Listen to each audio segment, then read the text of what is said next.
Hi, good afternoon.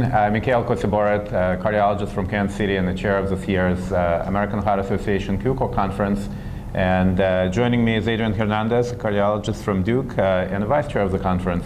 And we are in Phoenix, and we're about to complete our conference for this year. And Adrian, I just wanted to chat with you about what are some of the more memorable moments from the meeting. I mean, I think we addressed some really impactful, hot issues in many fields, certainly in our field, quality and outcomes. But what kind of is one thing, if you had to pick one thing that sticks in your mind as something that you'll remember for a while, what do you think it would be? This was an incredible meeting, and the immediate thing that comes to mind is addressing the question of what's the value of care, what's the value of medication specifically.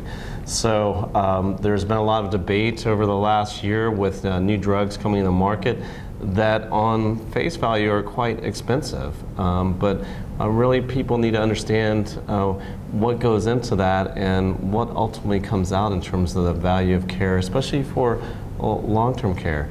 And there is definitely a variety of opinions of how you evaluate that, and then actually how you incorporate that in terms of decision making. And I think I would totally agree with you. I think that session was, we had many great sessions. This was the highlight kind of in my mind. And I think what made it really unique is, number one, we had people with perspectives that are very unusual to hear in a meeting of medical professionals.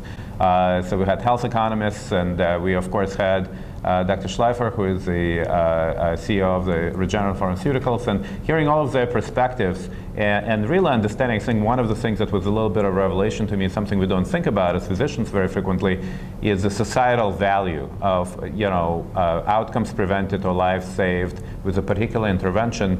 While we think about it from epidemiologic standpoint and we think about it from individual patient standpoint, we don't frequently take kind of a global societal view on this. How does it translate into a global benefit or a countrywide benefit? At least, I think a lot of us, don't kind of have those thoughts on a daily basis. And bringing those perspectives, I think, was very valuable.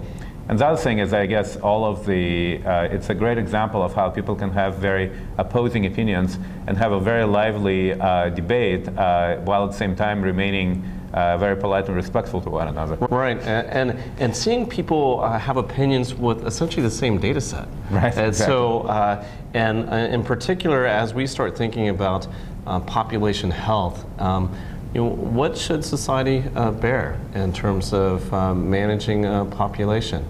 And what's the concept that goes through, say, someone who's developing new therapies? So quite unusual to have a CEO come in that is so insightful of these issues and attention and what it takes to get a new drug or new therapy to patients.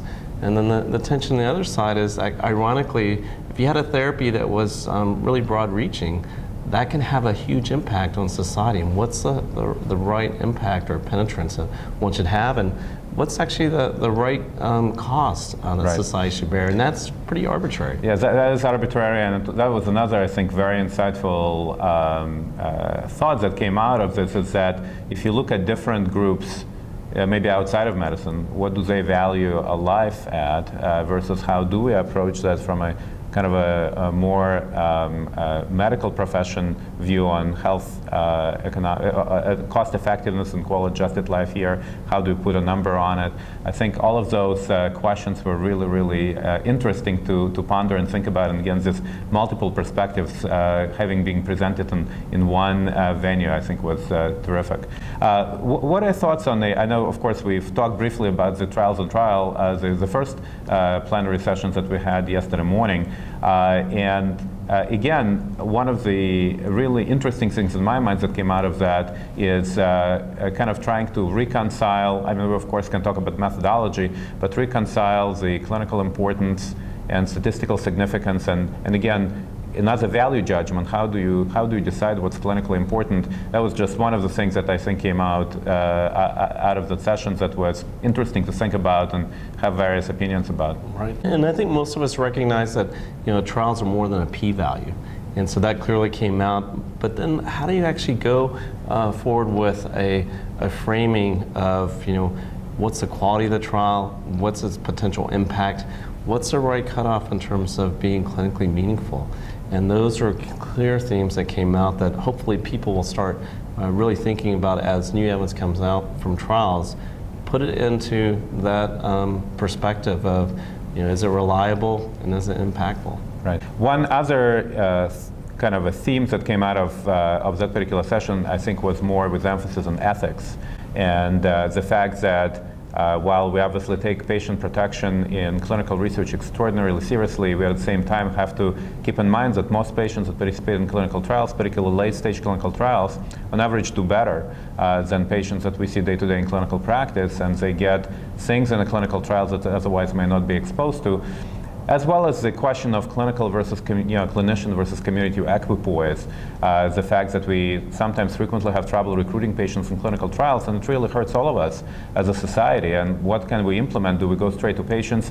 Do we try to convince our physicians and clinicians in my practice, your practice, all the practice around the country to say, look, it's really important for us to recruit patients in trials, and it may not be a priority in day-to-day practice, but a priority if you want to get new innovative treatments to offer your patients in the future. Right, and actually thinking about the flip side, should we actually inform patients as they come in the healthcare system, here's what we don't know, and this is pure judgment. But to get to the answer, we're also going to ask you to be part of this trial. Right now, patients come in and we basically provide the art of medicine in many instances. Right. And then this morning we had, of course, the sessions that you were so instrumental in putting together on quantitate itself. And there were lots of very interesting things that were being discussed. The Healthy Heart study, we had heard a lot about the new technologies and what value can they possibly bring. And then, of course, Dr. Califf, who is the new FDA commissioner, offered kind of his opinion on the Precision Medicine Initiative. What are some of the key themes or I think key issues that he brought up that kind of resonated with you? Yeah, so I think over the next 3 to 5 years, there is going to be all sorts of data streams that will come in that will characterize people and their health, also potentially capture outcomes, and actually perhaps new outcomes in terms of patient symptoms, how they're feeling in terms of their quality of life or activities. And so with all that information, people are going to need to make some decisions about how to make it useful. And so how do we actually understand what's the right treatment for the right patient at the right time, and under what type of regulatory framework? And Rob certainly outlined a vision for the FDA being very proactive to ensure that this change in the field will be truly harnessed for improving public health. And I think it's obviously a very tremendously exciting development. So I think all in all, again, really critical issues that we've debated over the past day and a half. It's going to be another year before we get to meet in this venue again, but we'll have, of course, many other opportunities during the year, including the scientific sessions in November. And then we're all looking forward to next year, to 2017, to another great session, and look forward to working on it with you as we always do. Right. Great year.